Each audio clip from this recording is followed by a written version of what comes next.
Hello बच्चों, good afternoon. आवाज आ रही है? Good afternoon sir. Good afternoon. कैसे हैं बच्चों?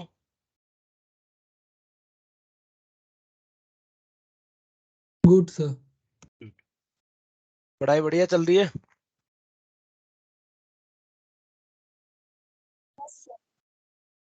क्वेश्चन सोल्व कर रहे हो ना बच्चों? लेवल 1 लेवल 2 के धीरे धीरे धीरे धीरे जैसे चैप्टर प्रोसीड करता जाए क्वेश्चंस लगातार करते रहो, है ना।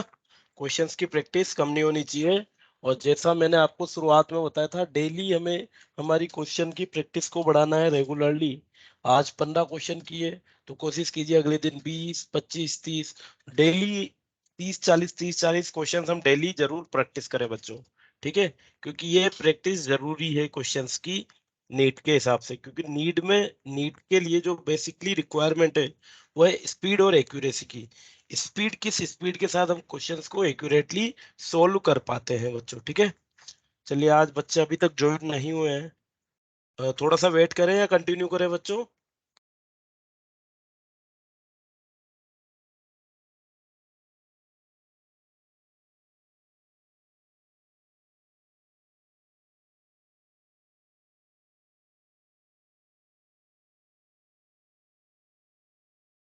चले स्टार्ट करें फिर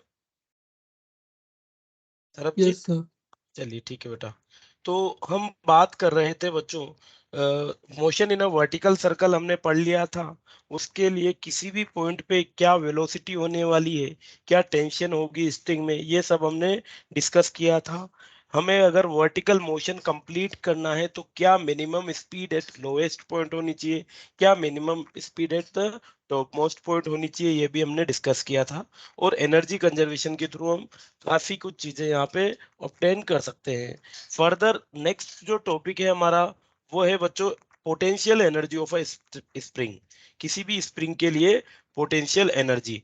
बच्चों जैसे हमने ग्रेविटेशनल पोटेंशियल एनर्जी पढ़ी थी कि ग्रेविटेशनल फोर्स के अगेंस्ट में वर्क करता हूं तो work as a potential energy store हो जाता है। ऐसे कैसे ही क्या होगा, अगर मैं स्प्रिंग फोर्स के अगेंस्ट वर्क करता हूं, अगर मैं स्प्रिंग फोर्स के अगेंस्ट वर्क करता हूं तो वो वर्क उस स्प्रिंग में as a potential energy store होता है और वो हमें वापस गेन भी हो जाता है, वो रिवर्सिबल होता है, रिकवरेबल होता है बच्चों।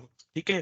तो मान लीजिए ये एक स्प्रिंग थी और ये एक मास एम मास का ब्लॉक इस स्प्रिंग से अटैच्ड था। इनिशियली जो फर्स्ट डायग्राम है इसमें आप देख पा रहे होंगे कि ये जो स्प्रिंग है ये बिल्कुल रिलैक्स कंडीशन में, इसमें कोई टेंशन नहीं है, कोई एक्सटेंशन नहीं है। अब मैंने क्या किया, मान लीजिए अगर मैं इस ब्लॉक एम को किसी एक्स डिस्टेंस से राइट साइड में पुल कर लूं तो यहाँ पे कोई ना कोई एक्सटेंशन एक्स एम इसमें आ जाएगा। ये सुनो बच्चों, यहाँ पे मान लेते हैं कि एक्स एम एक्सटेंशन यहाँ पे आ जाता है और इस एक्सटेम एक्स एम एक्सटेंशन के लिए मैंने एक फोर्स एफ लगाया। ठीक है जी। अगर मान लीजिए मैं यहाँ पे साइन कन्वेंशंस मान लेता हूँ कि जो राइट साइड है ये पॉजिटिव है और जो लेफ्ट साइड है वो नेगेटिव है। फोर्स के लिए ये मान लेता हूं मैं, ये राइट साइड पॉजिटिव हो जाएगी। एक सेकेंड। और लेफ्ट साइड में नेगेटिव हो जाएगा। तो बच्चों अगर मैं कहूं कि जब मैंने ये एक्सटर्नल फोर्स लगाया, ये पॉजिटिव डायरेक्शन में लगाया है, अगर मेरा external force F right word है तो स्प्रिंग फोर्स किस डायरेक्शन में हो जाएगा बच्चों? Left word. Left side. Left direction में, मतलब राइट साइड पॉजिटिव है तो लेफ्ट साइड नेगेटिव हो जाएगी। अगर मैंने एक्सटर्नल फोर्स पॉजिटिव लगाया है तो स्प्रिंग फोर्स क्या हो जाएगा? नेगेटिव हो जाएगा। ओके बच्चों। तो मान लीजिए मैं बात कहूं कि स्प्रिंग फोर्स कितना हो जाएगा इस केस में। अगेन ये जो यहाँ पे है ये मेरा x इक्वल्स टू 0 है। इस पोजीशन में कोई स्प्रिंग में कोई इलोंगेशन नहीं है इस कंडीशन पे। तो अगर मैं यहाँ पे कहूं कि जब मैं ब्लॉक को राइट साइड लेके गया तो बच्चों x की वैल्यू भी पॉजिटिव होगी क्योंकि राइट साइड मैंने पॉजिटिव मानी हुई है। तो क्या x भी पॉजिटिव है? Yes yes sir. Sir. Yes, x भी यहाँ पे पॉजिटिव है। चलिए तो x भी पॉजिटिव हो गया। और अगर स्प्रिंग फोर्स की बात करें तो स्प्रिंग फोर्स क्या हो जाएगा? माइनस के एक्स के बराबर हो जाएगा। फर्दर जैसे मान लीजिए इसको हम ग्राफ पे बनाते हैं तो यहाँ पे क्या हो जाएगा बच्चों, ये एक्स एक्सिस के अलोंग में एक्सपेंशन को ले लेता हूँ और वाई एक्सिस के अलोंग फोर्स को ले लेता हूँ। तो बच्चों अगर x की वैल्यू पॉजिटिव होगी तो जो स्प्रिंग फोर्स होगा, ये F कौन सा फोर्स है? Spring force. ये स्प्रिंग फोर्स नेगेटिव हो जाएगा। तो ये लीनियरली वेरी कर रहा है स्प्रिंग फोर्स। जैसे जैसे x की वैल्यू बढ़ेगी फोर्स लीनियरली इंक्रीज करता जा रहा है, नेगेटिव में बढ़ता जा रहा है। फर्दर अगर मैं बात करूं कंप्रेशन के केस में, तो कंप्रेशन के केस में जो फोर्स अप्लाई किया वो लेफ्ट साइड में किया है तो स्प्रिंग फोर्स किधर लग जाएगा? राइट साइड में स्प्रिंग फोर्स एक्ट कर जाएगा। तो अगर यहाँ पे जो एक्सटर्नल फोर्स इट इज ये नेगेटिव है तो एफ एस क्या हो जाएगा? के एक्स के बराबर यहाँ पे हो जाएगा। तो अगर एक्स कंप्रेशन के लिए आप क्या करोगे? मीन पोजीशन से ब्लॉक को लेफ्ट साइड में लेके जाओगे। कंप्रेशन के लिए मीन पोजीशन से ब्लॉक को लेफ्ट साइड में लाओगे तो अब यहाँ पे x नेगेटिव हो जाएगा। x नेगेटिव हो जाएगा तो स्प्रिंग फोर्स ये के एक्स के बराबर हो जाता है बच्चों। फर्दर हमने वर्क डन के लिए भी बात कर ली थी। Work done by the spring force कितना होता है बच्चों? के एक्स 1/2 के x square. Yes, work done by spring force is given by -1/2 के एक्स स्क्वायर। अगर मैंने किसी स्प्रिंग को एक्स डिस्टेंस से कंप्रेस या एलोंगेट किया है तो work done by the spring force will be -12 के एक्स स्क्वायर के बराबर हो जाता है बच्चों। अब हमने वर्क डन किया है, स्प्रिंग फोर्स का वर्क -kx है। मान लीजिए एक्सटर्नल फोर्स ने जो वर्क किया है वो स्प्रिंग फोर्स के अगेंस्ट ही वर्क किया है बच्चों, यस और no?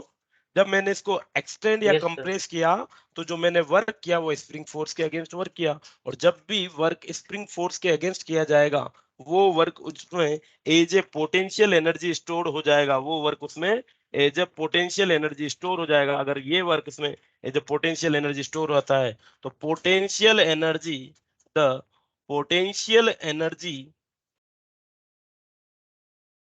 Stored in the spring will be कितनी हो जाएगी बच्चों?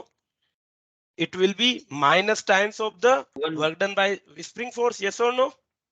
तो ये हो जाएगा यस सर। हाफ के एक्स स्क्वायर। अगर मान लीजिए स्प्रिंग को आपने एक्स डिस्टेंस से कंप्रेस किया है तो इसके जो स्प्रिंग पोटेंशियल एनर्जी स्टोर होगी वो हाफ के एक्स स्क्वायर हो जाएगी। अगर मान लीजिए किसी एक्स डेस से किया है तो हाफ के एक्स डेस स्क्वायर इसमें पोटेंशियल एनर्जी स्टोर होगी।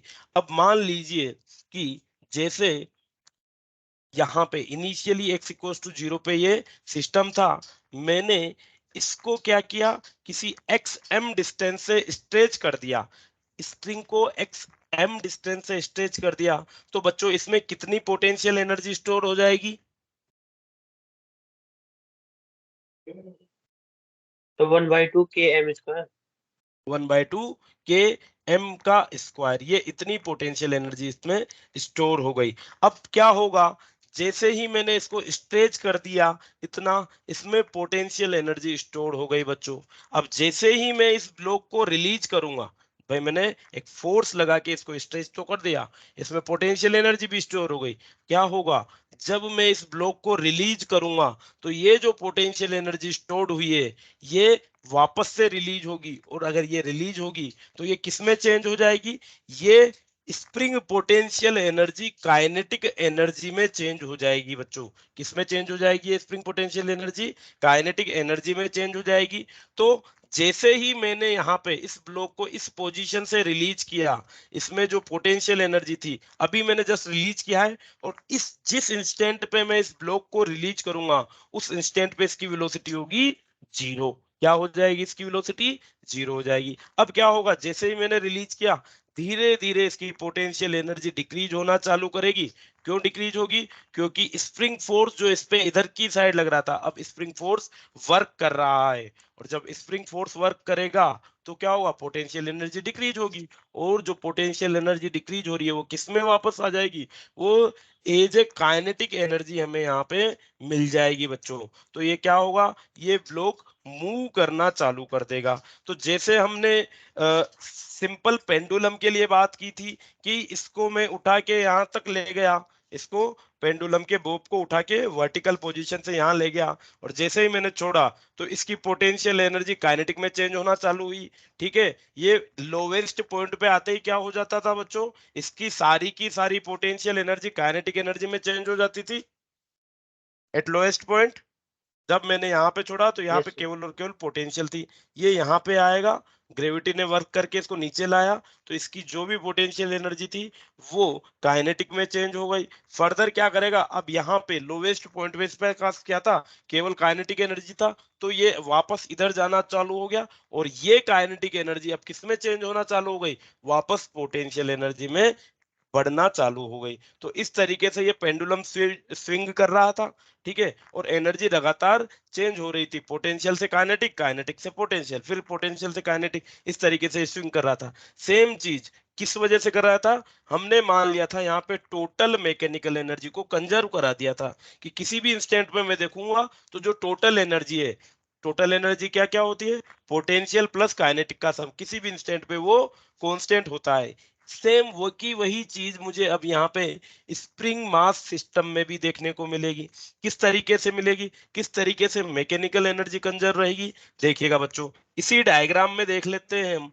तो जब मैंने इस ब्लॉक को सेकंड वाले डायग्राम में ब्लॉक को पुल कर दिया था, तो मैंने बेसिकली स्प्रिंग में एक पोटेंशियल एनर्जी स्टोर करा दी थी। जैसे ही मैंने रिलीज किया, ये ब्लॉक वापस से लेफ्ट साइड में जाना चालू हुआ, और जब ब्लॉक लेफ्ट साइड में जाएगा तो वो स्टोर्ड पोटेंशियल एनर्जी काइनेटिक में चेंज हो जाएगी। कब तक चेंज हो जाएगी, जब तक कि ब्लॉक इसकी वापस, ये क्या होगी बच्चों, x बराबर 0 इसकी मीन पोजीशन हो जाएगी।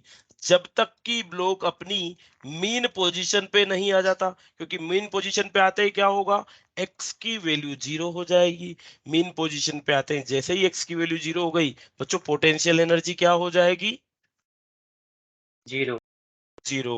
अब ये सारी की सारी जो पोटेंशियल एनर्जी मैंने वर्क करके दी थी, ये काइनेटिक में बदल गई। अब क्या होगा, अब ब्लॉक वापस से इधर की तरफ लेफ्ट साइड में जाएगा, यहाँ पे पोटेंशियल एनर्जी 0 होके सारी की सारी काइनेटिक में बदल गई। अब ये काइनेटिक एनर्जी की मदद से ब्लॉक वापस लेफ्ट में जाएगा और स्प्रिंग को कंप्रेस करेगा।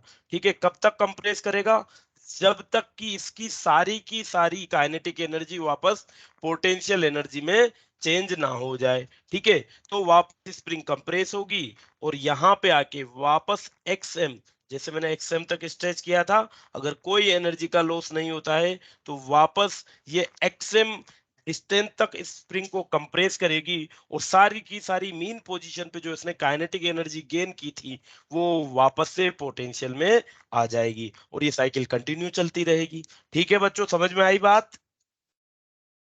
Yes sir. यस। चलिए अब इसका एनर्जी कंजर्वेशन हम देख लेते हैं।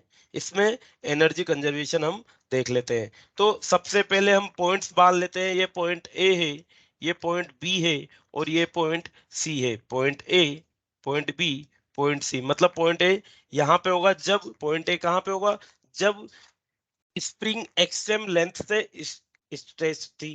पॉइंट बी, जब स्ट्रेच 0 हो गया, मतलब नेचुरल लेंथ ली। और पॉइंट सी, जब स्प्रिंग एक्सएम लेंथ से कंप्रेस्ड है। ठीक है बच्चों, तो अगर मैं बात करूं total energy at point A, total energy at point A, point A पे टोटल एनर्जी क्या होगी, पॉइंट ए पे बच्चों केवल और केवल पोटेंशियल एनर्जी है। पॉइंट ए पे तो वेलोसिटी 0 थी, तो यहाँ पे जो स्प्रिंग पोटेंशियल एनर्जी है ये तो हो जाएगी हाफ के एक्स एम का स्क्वायर, और जो काइनेटिक एनर्जी है ये हो जाएगी 0।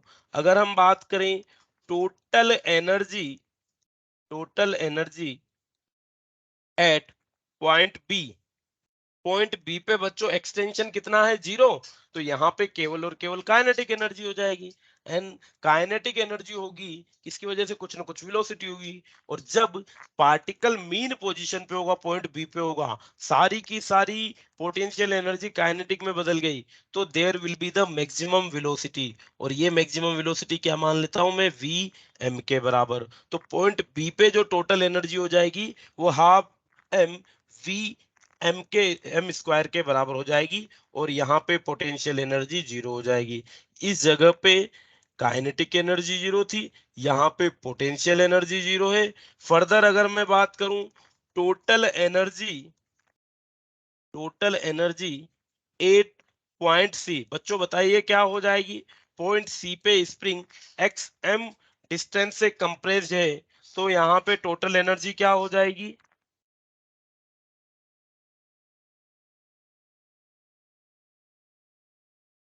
तो तरफजीत माइनस, बताओ। तो माइनस माइन हाफ के एक्स के एक्स, नहीं बेटा, पोटेंशियल एनर्जी जो है अब वापस यहाँ पे हाफ के एक्स के बराबर ही रहने वाली है। क्या होगी, माइनस नहीं होगी। यहाँ पे भी पोटेंशियल एनर्जी वापस से हाफ के एक्स स्क्वायर के बराबर हो जाएगी, क्योंकि अगर एक्स की वैल्यू नेगेटिव है तो हमने उसका स्क्वायर भी तो कर रखा है। ठीक है, यहाँ पे हाफ के एक्स स्क्वायर है ना, तो के पॉजिटिव है, एक्स की वैल्यू यहाँ पे वापस से नेगेटिव है, पर उसका स्क्वायर क्या कर देगा, नेगेटिव स्क्वायर नेगेटिव को रिमूव कर देगा, तो यहाँ पे केवल और केवल जो टोटल एनर्जी होगी वो हाफ के एक्स एम स्क्वायर के बराबर होगी। और अगेन यहाँ पे कौन सी एनर्जी जीरो हो जाएगी? काइनेटिक एनर्जी जीरो हो जाएगी। क्लियर है बच्चों बात? Yes yes yes sir. और यस। चलिए अब हम बात करते हैं total energy, total energy at any point, total energy at any point lies at a distance, lies at a distance x, lies at a distance x from mean position, from mean position point B से किसी x distance पे कोई point लाई कर रहा है, वहां पे total energy क्या हो जाएगी बच्चों? चलिए, सिंस जब पॉइंट मीन पोजीशन से एक्स डिस्टेंस पे है तो या तो कंप्रेशन होगा या एक्सटेंशन होगा, तो उस एक्स कंप्रेशन या एक्सटेंशन की वजह से जो पोटेंशियल एनर्जी होगी वो हाफ के एक्स स्क्वायर के बराबर होगी, और बची हुई किसकी फॉर्म में होगी? काइनेटिक एनर्जी के काइनेटिक फॉर्म में। तो total energy will be potential energy plus kinetic energy. ठीक है बच्चों, यस और नो? Yes sir. यस। चलिए अब अगर हम मैक्सिमम वेलोसिटी की वैल्यू फाइंड आउट करना चाहें कि during the motion what will be the maximum velocity of mass, तो क्या हम पॉइंट ए और पॉइंट बी की एनर्जी को इक्वेट करके मैक्सिमम वेलोसिटी फाइंड आउट कर सकते हैं? या मैक्सिमम वेलोसिटी हमें पता है तो मैक्सिमम एक्सटेंशन फाइंड आउट कर सकते हैं बच्चों? अगर हमें मैक्सिमम एक्सटेंशन x की वैल्यू पता है तो मैक्सिमम वेलोसिटी फाइंड आउट कर सकते हैं, और मैक्सिमम वेलोसिटी पता है तो मैक्सिमम एक्सटेंशन फाइंड आउट कर सकते हैं। इन दोनों एनर्जीज को इक्वेट कर लेते हैं टोटल एनर्जी को इक्वेट करके। So total energy at A, total energy at A is equal to total energy at B. और यहां से क्या मिलेगा? देखिए, टोटल एनर्जी एट ए क्या है बच्चों? हाफ के एक्स एम का square will be equals to half m v m का स्क्वायर। देखिए इससे क्या मिल जाएगा बच्चों? देखिए हाफ से हाफ कैंसिल आउट हो जाएगा, तो V M square is equals to K x M square by M, और यहां से V M will be equals to K under root of K by M X M. Similarly X M की value क्या हो जाएगी बच्चों in terms of V M? बताइए।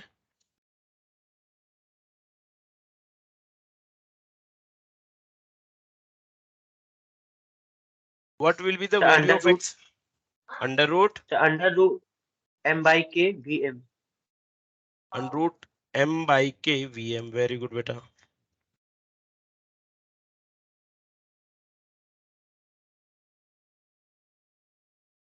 Under root M by K V M.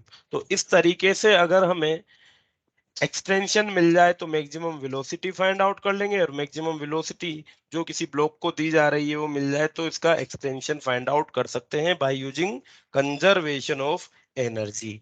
चलिए, इस पूरी process में बच्चों क्या हो रहा है? काइनेटिक एनर्जी पोटेंशियल में बदल रही है, पोटेंशियल काइनेटिक में बदल रही है, पर किसी भी इंस्टेंट पे हम देख रहे हैं तो जो टोटल एनर्जी है वो कंजर्व है। तो क्या हम काइनेटिक एनर्जी, पोटेंशियल एनर्जी और टोटल एनर्जी का एक ग्राफ बनाए with respect to x?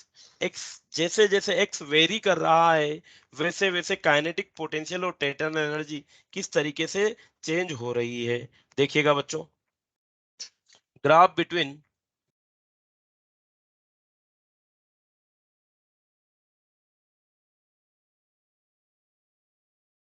Total energy, potential energy and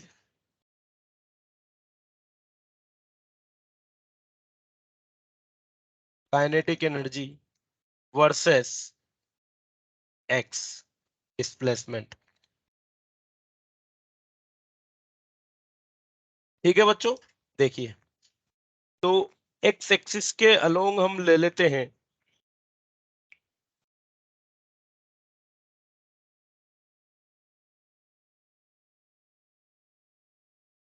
x axis के अलोंग हम ले लेते हैं डिस्टेंस को और वाई एक्सिस के अलोंग ले लेंगे हम एनर्जीज को।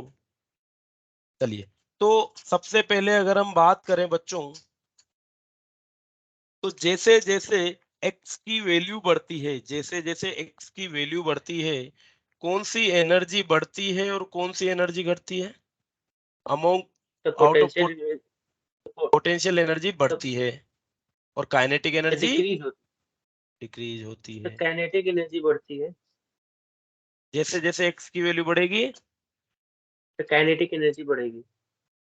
नहीं बेटा, पोटेंशियल एनर्जी बढ़ेगी तो ना। पोटेंशियल एनर्जी पोटेंशियल बढ़ेगी। एनर्जी, यस भाई। पोटेंशियल एनर्जी क्या होती है स्प्रिंग के लिए? पोटेंशियल एनर्जी होती है हाफ की एक्स स्क्वायर के बराबर। तो जैसे जैसे एक्स की तो वैल्यू बढ़ेगी, लेफ्ट में चाहे राइट में, पोटेंशियल एनर्जी बढ़ती है। और पोटेंशियल एनर्जी बढ़ेगी तो वेलोसिटी घटती है, वेलोसिटी घटेगी तो काइनेटिक एनर्जी घटेगी। बोलिए बेटा, क्या क्या डाउट है आपका? Okay sir, clear. ठीक है ना बेटा? चलिए, और अगर हम बात करें टोटल एनर्जी की, किसी भी इंस्टेंट पे जो टोटल एनर्जी है वो क्या रहेगी? वो कांस्टेंट रहेगी। तो ये जो एक मैंने स्ट्रेट लाइन बनाई है, this straight line represents the total energy, जो कि होती है sum of potential energy plus kinetic energy. Further अगर ये वाला ग्राफ देखें हम, तो जैसे जैसे x की वैल्यू बढ़ रही है राइट या लेफ्ट में, ये एनर्जी बढ़ रही है। So this is the graph for potential energy and this one will be the graph for kinetic energy. Okay बच्चों, तीनों graph total energy, potential energy, kinetic energy with x इस तरीके से बिहेव करेंगे। ओके सर एक बार sir again हाँ बोलिए sir री बेटा। एक्सप्लेन कर दीजिए, सर री एक्सप्लेन कर दीजिए।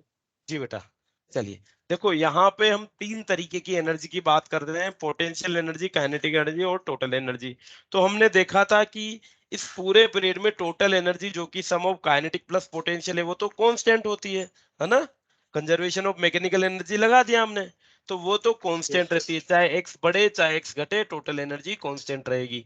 बट अगर हम बात करें पोटेंशियल के लिए, तो जैसे जैसे एक्स की वैल्यू बढ़ेगी, स्प्रिंग का एक्सटेंशन या कंप्रेशन बढ़ेगा, पोटेंशियल एनर्जी बढ़ती है।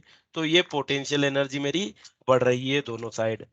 और अगर हम बात करें काइनेटिक एनर्जी की, तो जैसे जैसे एक्स की वैल्यू घटेगी बच्चों, जैसे जैसे एक्स की वैल्यू बढ़ेगी, एक्स की वैल्यू जैसे जैसे बढ़ेगी, काइनेटिक एनर्जी घटती जाएगी। जैसे जैसे मास मीन पोजीशन से दूर जाता जाएगा, चाहे लेफ्ट में चाहे राइट में, जैसे जैसे मास मीन पोजीशन से दूर जाएगा, इसकी काइनेटिक एनर्जी घटती जाएगी।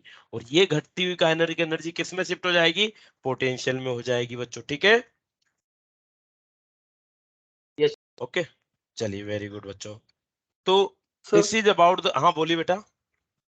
सर एक और बार समझा दीजिए, नेटवर्क कनेक्शन एरर था। ओके बेटा, हम बात कर रहे थे कि जो टोटल एनर्जी, पोटेंशियल एनर्जी और काइनेटिक एनर्जी है, उसको अगर हम डिस्प्लेसमेंट ग्राफ के साथ प्लॉट करें तो वो किस तरीके से वेरी होंगी बेटा। सबसे पहले बात करते हैं पोटेंशियल एनर्जी की। जो पोटेंशियल एनर्जी होती है वो किस पे डिपेंड करती है? एक्स पे। तो जैसे जैसे डिस्प्लेसमेंट बढ़ेगा मीन पोजीशन से, एक्सटेंशन या कंप्रेशन की वैल्यू बढ़ेगी, वैसे वैसे ही पोटेंशियल एनर्जी बढ़ती जाएगी, क्योंकि पोटेंशियल एनर्जी इज हाफ के एक्स स्क्वायर। तो यहाँ पे आप देख रहे हो जैसे जैसे एक्स की वैल्यू बढ़ रही है लेफ्ट या राइट में, ये जो ग्राफ है जो इंक्रीज हो रहा है पैराबोलिक, ये पोटेंशियल एनर्जी को रिप्रेजेंट कर रहा है। फर्दर काइनेटिक एनर्जी जो होती है, जैसे जैसे पार्टिकल मीन पोजीशन से दूर जाता जाएगा, वैसे वैसे काइनेटिक एनर्जी रिड्यूस होती जाएगी बच्चों। तो ये जो मूविंग डाउन ग्राफ है, जो नेगेटिव वाई एक्सिस की तरफ है, ये क्या रिप्रेजेंट कर रहा है? काइनेटिक एनर्जी को रिप्रेजेंट कर रहा है। और जो टोटल एनर्जी होती है, that is sum of kinetic and potential, ये रिमेन्स कांस्टेंट रहता है बच्चों। ठीक है, यस सर। Yes sir. चलिए एक क्वेश्चन करते हैं अब हम। A block of mass 0.1 kg,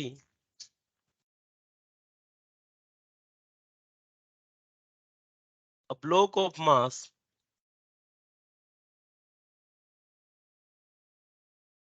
0.1 kg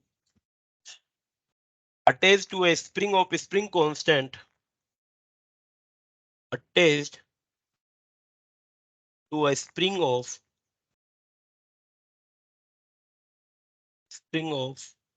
constant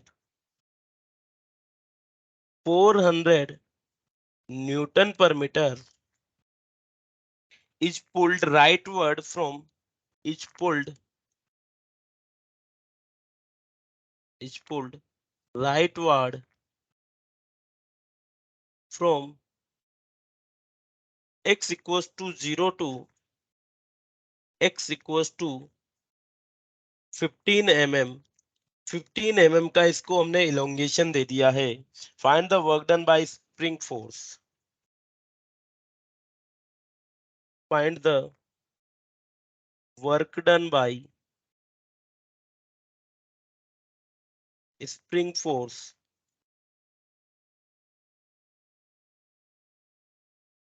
first spring force हमने निकालना है. Second potential energy stored in the spring. Potential energy stored in the spring. और third,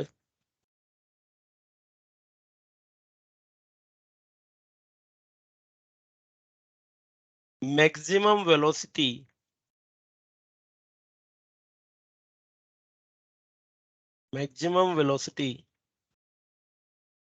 gained by block after being released.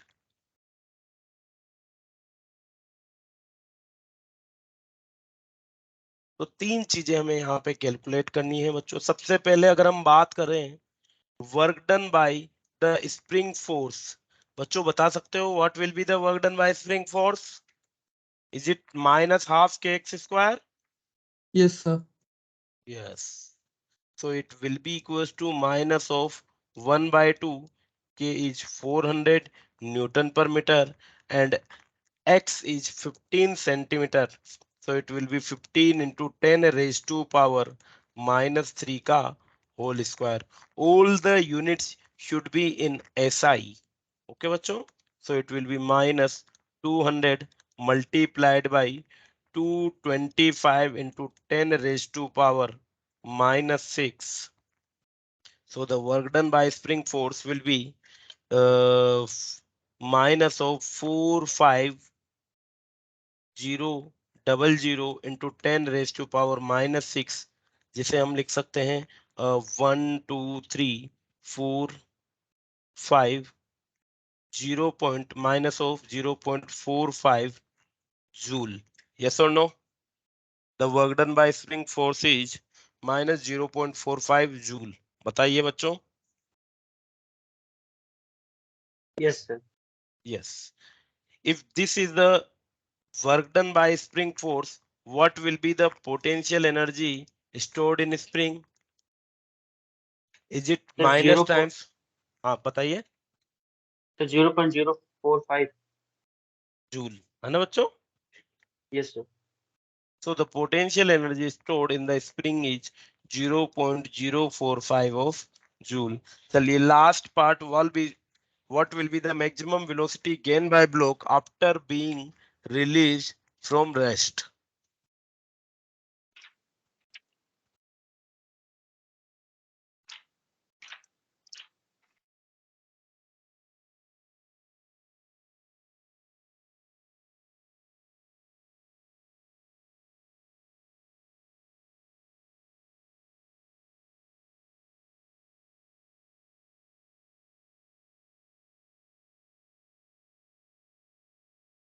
Energy को equate कर देते हैं. The potential energy stored is 0.045.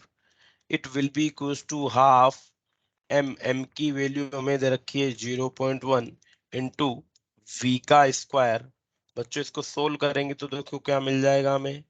2 into sorry v square is equals to 2 into 0.045 divided by 0.1. So the v square is equals to ये remove होके यहाँ 10 से multiplied हो जाएगा, तो it will be 2 into 0.45 and it will be 0.9,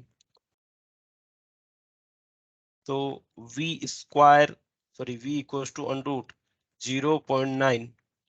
चलिए यही left कर देते हैं बच्चों, यही छोड़ देते हैं इसे, मीटर Yes. पर सेकेंड। ठीक है बच्चों, this will be the velocity gain by the block. ठीक है ना। चलिए नेक्स्ट अगर हम बात करें बच्चों कि इनिशियली मैंने इसे कंप्रेस किया था 0 से 15 सेंटीमीटर तक, कंप्रेस मैंने इसे किया था 0 से 15 centimetre. If the spring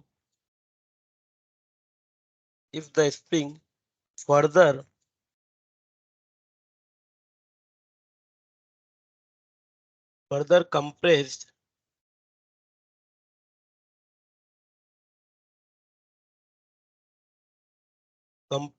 to x equals to minus 10 mm from x equals to 15 centimetre 15 mm। चलिए हमने क्या किया बच्चों, इनिशियली जो ये x इक्वल्स टू 15 सेंटीमीटर तक स्ट्रेच थी, इसको हमने कंप्रेस कर दिया x equals to minus 10 mm तक। चलिए what will be the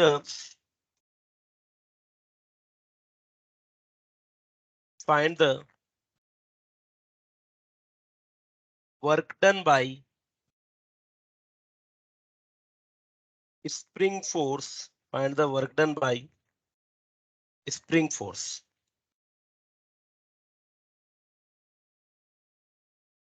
What will be the work done by spring force in this process? Initially जो x इक्वल टू 15 mm तक था, उसको हमने कंप्रेस कर दिया x equal to minus 10 mm तक, और इस पूरी प्रोसेस में कितना वर्क स्प्रिंग फोर्स ने किया। Find the work done by spring force in this process. बताइए बच्चों।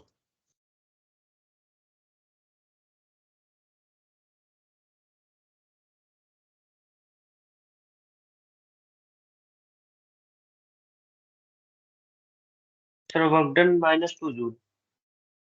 Minus of 2 joule. हाँ बच्चों, क्या सभी के सेम आंसर आ रहा है? बताइए। No sir. एक मिनट सर, मैंने से क्वेश्चन गलत रीड किया है। जी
So done. डन। क्या है बेटा? So minus 0.0350. माइनस 0. Sir, 0350। ठीक है बेटा, देखते हैं, लेट्स चेक इट। चलिए, वर्क डन बाय स्प्रिंग हमें यहाँ पे वापस से, हाँ बोलिए बेटा। Sir -12.5 joule. 12.5। Yes sir. बेटा चलिए, दोनों दोनों दो अलग अलग पोजीशन है हमारे पास, पहले 15 सेंटीमीटर और फिर -25 सेंटीमीटर। चलिए, अब अगर हम बात करें work done by spring force, it will be equals to half K, it will be X initial का, देखो वर्क डन क्या होता है, -kx² होता है, तो final minus initial, final minus initial करेंगे तो क्या होगा, देखो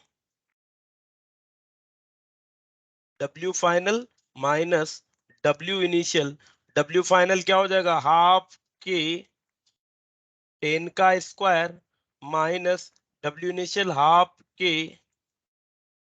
15 का स्क्वायर। यस और नो बच्चों, बोलिए। Yes sir. Yes. Yes sir. So it will be equals to WS. WS equals to half K.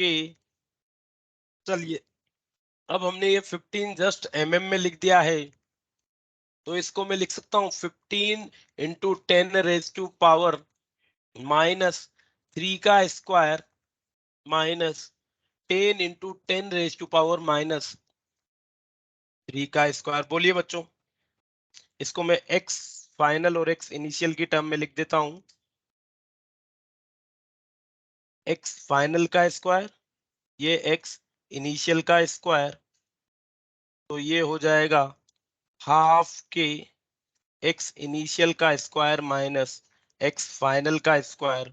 इसको सोल्व करेंगे तो हमें वैल्यू मिल जाएगी 1/2, k की value 200, it will B 225 into 10⁻⁻6 minus तो 100 इंटू 400 था। 400 था क्या बेटा? ठीक है, यस सर। चलिए, so work done by the spring force will be equals to 200, 225 minus 100, it will be 125 into 10⁻⁻6, and work done by spring will be equals to 125 into 2, 250, 250 00 into 10⁻⁻6। क्या लिख सकते हैं बच्चों इसे? It will be 0.025 joule. Yes or no? Yes sir. Yes. Yes sir. तो पहले जब हमने इसको 0 से 15 तक स्ट्रेच किया था तो 0.045 जूल वर्क किया। फर्दर हमने x इक्वल्स टू 15 से x इक्वल्स टू -10 तक लेके गए तो कितना वर्क करना पड़ेगा? 0.025 जूल जितना वर्क हमें करना पड़ेगा। ठीक है बच्चों, तो ये तो कुछ बेसिक सी चीजें थी स्प्रिंग पोटेंशियल एनर्जी से रिगार्डिंग। अब यहाँ पे हमारा क्या होता है, यहाँ पे हमारी चीजें इन्वॉल्व हो जाती हैं कि किस तरीके से हम gravitational potential energy, spring potential energy को एक साथ इन्वॉल्व कर दें। देखिए क्वेश्चन,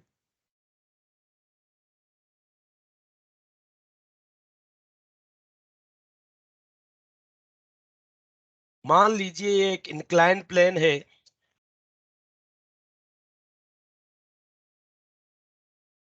ये एक इंक्लाइंड प्लेन है with inclination angle 60 degree, inclination angle है 60 डिग्री, और ये जो हाइट दे रखी है हमें, let's say this height is 10 metre, ये 10 मीटर की हाइट है। इस 10 मीटर की हाइट से इंक्लाइंड प्लेन से एक हमने 1 kg का ब्लॉक रिलीज किया है, यहाँ से एक 1 kg का ब्लॉक रिलीज किया बच्चों, और इंक्लाइंड प्लेन के बॉटम पे एक छोटी सी स्प्रिंग हमने यहाँ पे लगा रखी है। ये स्प्रिंग हमने लगा रखी है, छोटी सी स्प्रिंग, स्प्रिंग नेग्लेक्टेड है। जो स्प्रिंग कांस्टेंट है वो हमें दिया हुआ है 100 न्यूटन पर मीटर। कितना दिया हुआ है? 100 न्यूटन पर मीटर यहाँ पे हमें दिया हुआ है। चलिए, अब यहाँ पे बात आती है कि जब मैं इस 1 kg के ब्लॉक को यहाँ से रिलीज करूंगा और जब ये ब्लॉक ग्राउंड पे आएगा, तो इसको एक काम करते हैं, बिल्कुल ग्राउंड पे ही बना लेते हैं, ठीक है, यहाँ पे, ताकि कंफ्यूज ना हो। ये एक स्मूथ सरफेस है और यहाँ पे हमने इस स्प्रिंग को लगा रखा है कुछ इस तरीके से। ठीक है बच्चों, समझ में आई बात? तो ये एक इंक्लाइन प्लेन है, एंगल ऑफ इंक्लिनेशन 60 डिग्री है। 1 kg के ब्लॉक को मैंने h इक्वल्स टू 10 मीटर से रिलीज किया है और ये ब्लॉक जैसे ही नीचे आएगा, इसकी जो पोटेंशियल एनर्जी है वो किस में चेंज हो जाएगी? काइनेटिक एनर्जी में। फर्दर ये इस काइनेटिक एनर्जी से इस स्प्रिंग को कंप्रेस करेगा। What will be the compression in the spring? What will be the maximum compression? What will be the maximum compression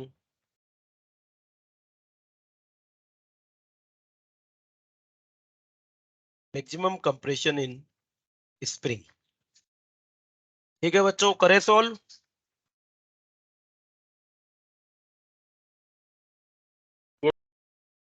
चलिए देखिए, तो यहां से ब्लॉक जब हमने रिलीज किया, h हाइट से ब्लॉक को रिलीज किया, तो उसकी वेलोसिटी क्या थी बच्चों?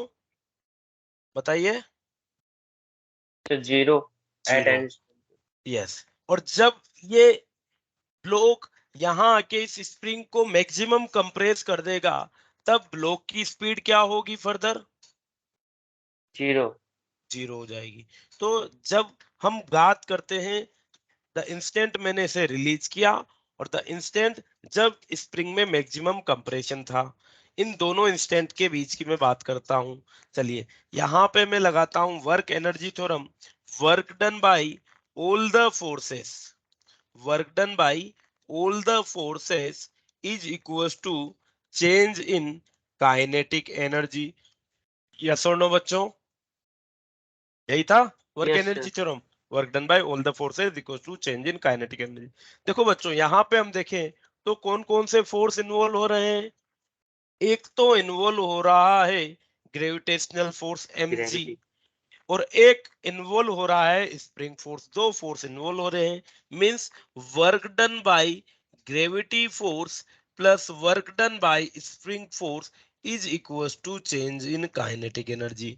चलिए सबसे पहले हम बात करते हैं work done by gravitational force. जो ग्रेविटेशनल फोर्स है फ्रिक्शन। उसका फ्रिक्शन नहीं है बेटा, स्मूथ सरफेस है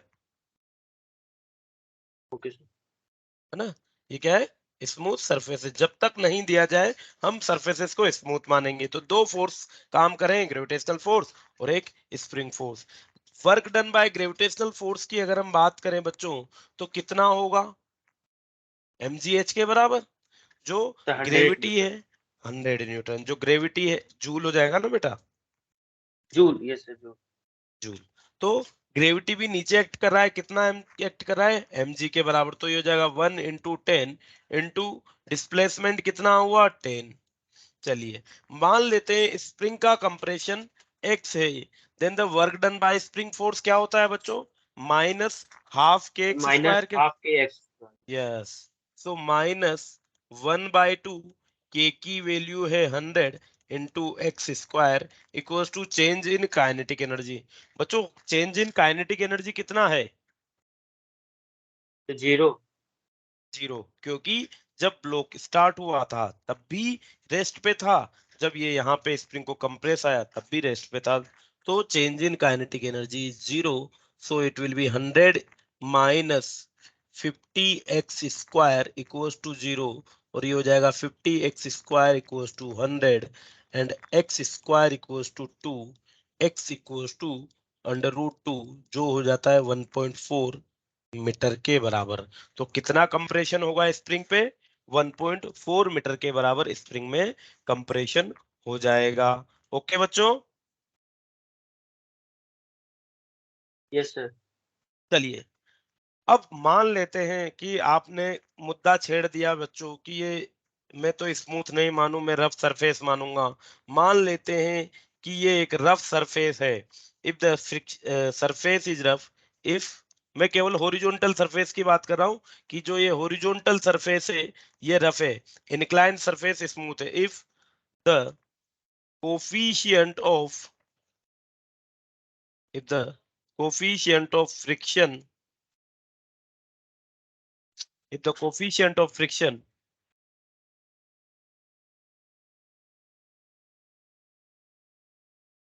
the coefficient of friction is 0.1 for horizontal surface for horizontal surface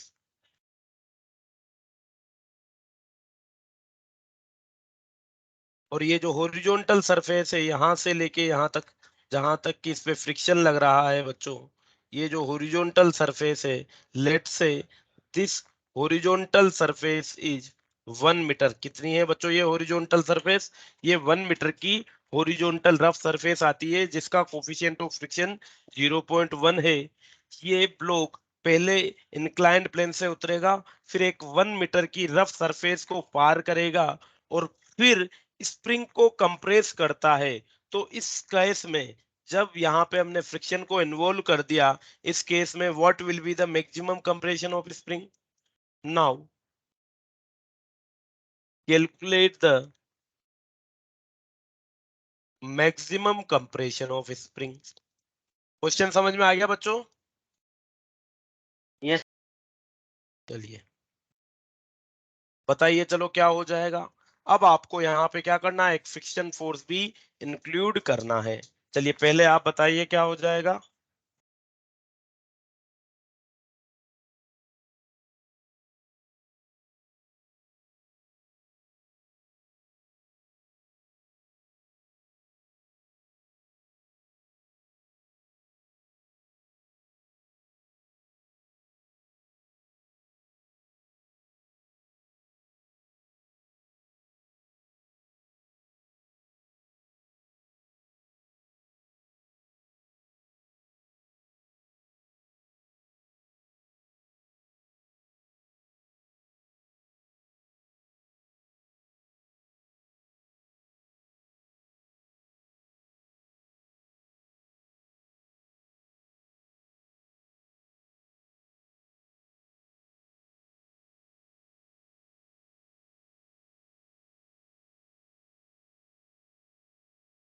बच्चों work done by spring force क्या हो जाएगा, बता सकते हो?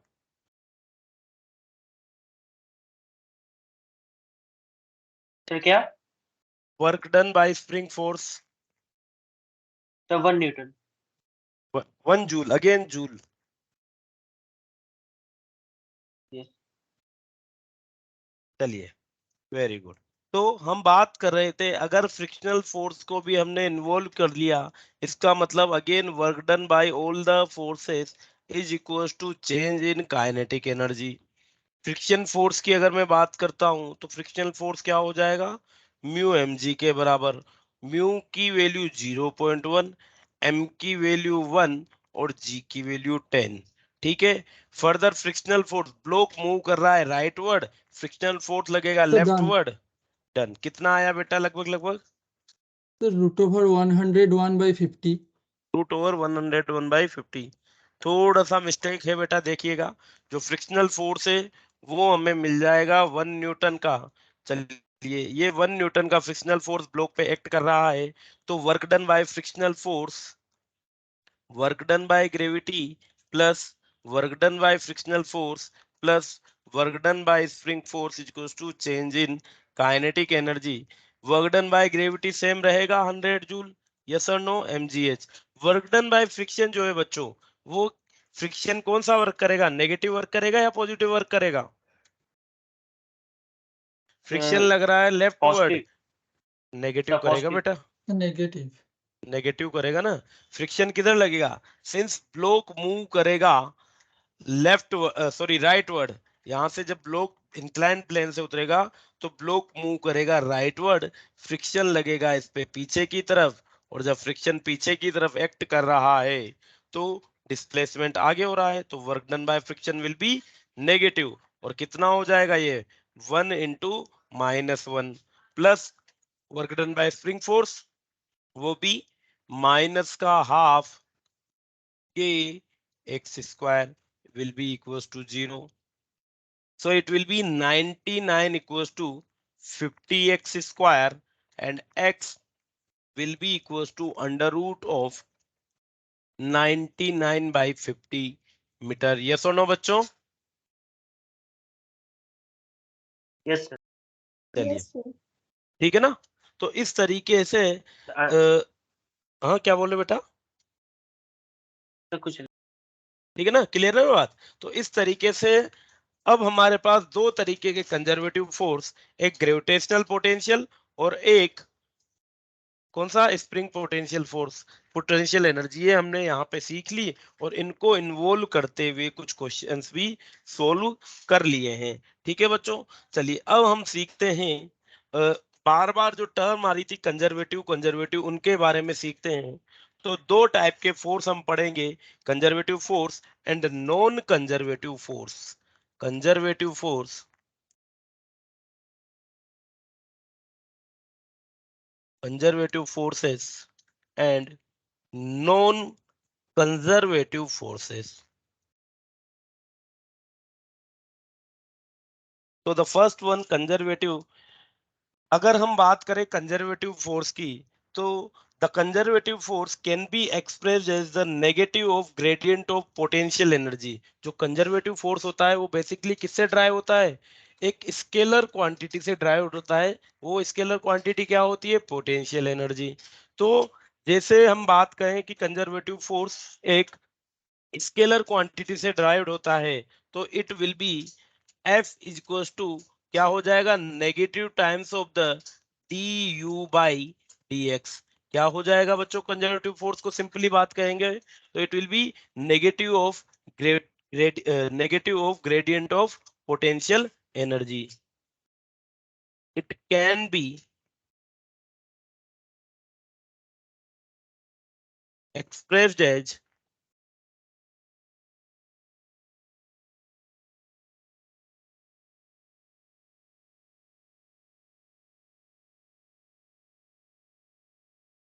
negative of the gradient of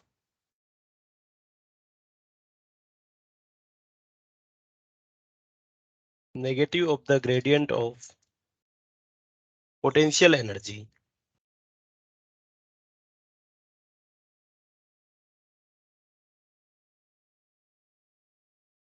ठीक है बच्चों, ये इंपॉर्टेंट फॉर्मूला है, F equals to minus D you by D X. कभी कभार हमें डायरेक्टली पोटेंशियल एनर्जी की time depend position dependent equation दे देते हैं कि ये किसी भी पार्टिकल की पोजीशन डिपेंडेंट पोटेंशियल एनर्जी है, इस पे फोर्स निकालिए. तो हम क्या करेंगे? बेसिकली उस पोटेंशियल की इक्वेशन का डिफरेंशिएशन करके नेगेटिव टाइम्स हमें क्या मिल जाएगा? फोर्स मिल जाएगा. चलिए नॉन कंजर्वेटिव फोर्स के लिए बात करें तो नॉन कंजर्वेटिव फोर्स का पोटेंशियल एनर्जी से कोई रिलेशन नहीं है. It has no relation with potential energy.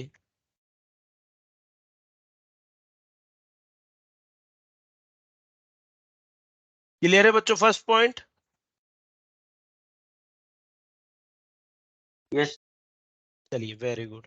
Second हम बात करते हैं, the work done by conservative force is reversible. मतलब ये रिवर्सिबल है. अगर हमने वर्क करके पोटेंशियल एनर्जी बढ़ा दी सिस्टम की, तो वो वापस वर्क में कन्वर्ट हो जाती है. यस और no? Yes sir. Work done by it is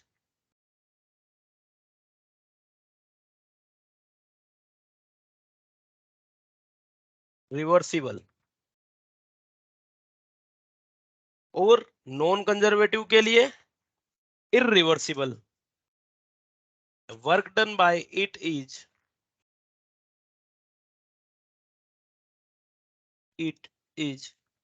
irreversible. For example जैसे हम बात करें कि मान लीजिए किसी ब्लॉक को मूव कराने के लिए, हमने क्या किया? पुश किया और उसको फ्रिक्शन फोर्स के अगेंस्ट मूव किया है. तो बेसिकली हम बात करें कि वर्क जो फ्रिक्शन फोर्स है वो क्या है, नॉन कंजर्वेटिव है। तो फ्रिक्शन फोर्स ने जो वर्क किया, क्या वो उसमें as a potential energy store हो रहा है? नहीं हो रहा। अगर वो स्टोर नहीं हो रहा है तो वापस हमें मिलेगा भी नहीं। बट अगर मैं मान लीजिए किसी ब्लॉक को ग्रेविटेशनल फोर्स के अगेंस्ट उठाता हूँ, स्प्रिंग को कंप्रेस करता हूँ, तो इन दोनों जगह पे क्या हो रहा है, वो वर्क उसमें एनर्जी की फॉर्म में स्टोर हो जाएगा और वो वापस हमें मिल जाएगा। ठीक है बच्चों, तो दोनों जगह अंतर है कि ये रिवर्सिबल होता है, ये इरिवर्सिबल होता है। The work done by conservative force is independent of the path followed. It is independent. Work done by sir it. हाँ बोलिए। सर कंजर्वेटिव फोर्स का जो सर फर्स्ट पॉइंट है हम्म। सर, उस पे सर क्वेश्चन कैसे होगा? क्वेश्चन अभी बताऊंगा मैं बेटा, मैं उसके, है ना। पहले एक बार हम ओके। ये डिफरेंशिएट कर लेते हैं, फिर उसके क्वेश्चंस में करवाऊंगा आपको। Work done by it is independent of path followed. बच्चों ये पाथ फॉलोड पे इंडिपेंडेंट होता है। किस पे डिपेंड होता है? Depends on, it depends on initial and final position. It depends on initial and final position. जबकि हम बात करें नॉन कंजर्वेटिव के लिए, तो it depends upon path followed. बच्चों जैसे मान लीजिए अभी ऊपर वाले क्वेश्चन में मैं बात करूं कि ब्लॉक को हम किसी इंक्लाइंड प्लेन के अलोंग स्लाइड करके लाए, तो भी हमारे लिए इनिशियल पोजीशन ये और फाइनल पोजीशन ये थी। हम वर्क डन बाय ग्रेविटी क्या कहेंगे? mgh। मान लीजिए मैं किसी किसी कर्ड पाथ के अलोंग इसे लाता, अगर मैं इसे किसी कर्ड पाथ के अलोंग लाता, तो भी क्या work done by gravity same ही रहता mgh, या चेंज हो जाता? यस सर, द चेंज नहीं सेम। होता। यस। तो इसका मतलब क्या है कि वर्क डन बाय ग्रेविटी या work done by conservative force क्या होता है? पाथ इंडिपेंडेंट होता है और इनिशियल और फाइनल पोजीशन पे डिपेंड करता है। क्लियर है बच्चों दोनों डिफरेंस? Yes, sir. चलिए next. When the starting and end points are same, the work done is zero. देखो ये वही बात हो गई, अगर स्टार्टिंग पॉइंट और एंड पॉइंट सेम है, ठीक है, जिस पॉइंट से हम स्टार्ट किए थे उसी पॉइंट पे वापस आ जाते हैं, या फिर एक राउंड, कंप्लीट राउंड ट्रिप में जो कंजर्वेटिव फोर्स का वर्क होगा वो जीरो हो जाएगा। इन राउंड ट्रिप, क्योंकि इनिशियल और फाइनल पॉइंट सेम है, और इनिशियल और फाइनल पॉइंट सेम है, तो डिस्प्लेसमेंट जीरो, वर्क डन भी जीरो हो जाएगा। In a round trip work done is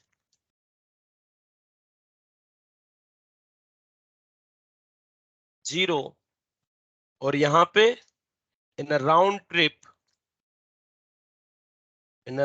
trip work done is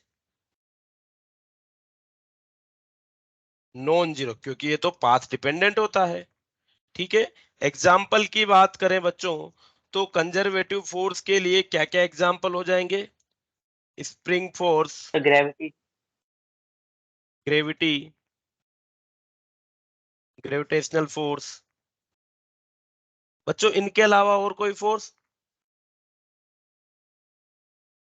electromagnetic force. Electrostatic, yes, electromagnetic. Electrostatic या इलेक्ट्रोमैग्नेटिक बोल सकते हैं। मैग्नेटिक फील्ड भी इलेक्ट्रोमैग्नेटिक फील्ड या फोर्स, ये सब क्या होते हैं? ये सब कंजर्वेटिव फोर्स होते हैं। नॉन कंजर्वेटिव के लिए फ्रिक्शनल फोर्स, विस्कस फोर्स, ये सब नॉन कंजर्वेटिव फोर्स होते हैं बच्चों। ठीक है। तो कल हम पढ़ेंगे बच्चों पावर के बारे में। ठीक है। और फिर उसके बाद आएगा हमारा कोलिजन वाला पार्ट, वो भी बहुत इंटरेस्टिंग सा पार्ट है। चलिए thank you. Thank you, sir. Thank you. Thank you sir.